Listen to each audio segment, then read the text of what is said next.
While publicly pushing for policies to tackle illegal migration in the UK, we have now discovered that Rishi Sunak's government have been funding a pro-migrant leftist group. Yeah.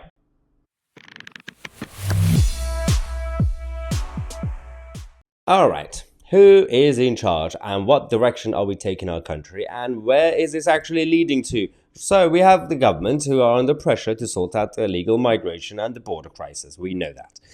And even though the Home Secretary, Sunak Bradman, is being stopped by her own establishment, the civil servants in the Home Office and all the others and left-wing charities and left-wing lawyers and everybody else and some inside the cabinet themselves, that's one problem.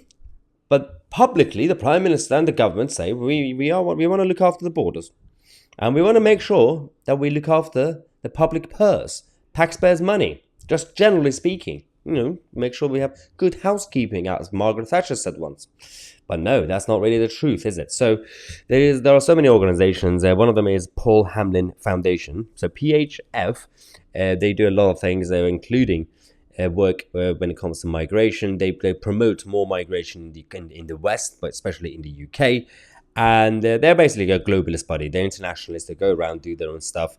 But they're also very much against what the majority of Brits want right now. The majority of Brits who want to control the borders, look after their own people first. Doesn't mean we have to shut down the doors to everybody else. We can still trade with the world. But these people say that the UK and the UK borders are systemically racist. Yeah.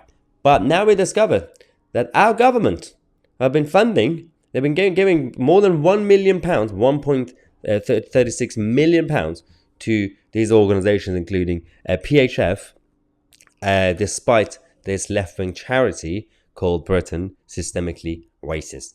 Is this supposed to be just normal? The problem is, this sort of stuff has been happening for decades. And the misspending of the taxpayers' money is one thing. Lack of transparency is another thing. But a lot of times you can find this information quite easily, whether it's through requesting for some sort of public information to be released or just on the website that they have. Now, Freedom of Information Act is one thing, but at the same time, they seem to be quite proud of it. And we're going to talk about the reaction from the government. So this foundation has also given grant money to campaign groups such as Hope Not Hate, that left-wing communist group, Hope Not Hate, which has claimed that the government's rhetoric around immigration is moving more and more in line with the anti-migrant views of the far right. Ooh, scary. Other groups that receive money include Stop Funding Hate, which led to the unsuccessful advertiser boycott campaign against GB News in 2021. And also Detention Action, another group which is currently pursuing a court case against the Rwanda plan. They're still doing it, even though they've lost all the court cases. So you got the Detention Action, you got this Stop Funding Hate, you got Hope Not Hate, you've got this PHF group, and all these leftist groups who are anti-Western values. They are receiving government funding. Why? Why is this happening, and why are we not showing outrage as society, the whole country? It's because the narrative is controlled by the mainstream media, and the mainstream media are not really concerned about any of this. So, because they also have their own fingers in each pie, so it doesn't really concern them as much, and it's part of the cycle of doom that we always talk about on this channel. Now, the reaction from the government is fascinating. The Department for Culture, Media and Sports, or we used to call it the DCMS, they've come out to say that charity law permits campaigning by charities that is in line with their charitable purposes, provided they do so in a non-party political way.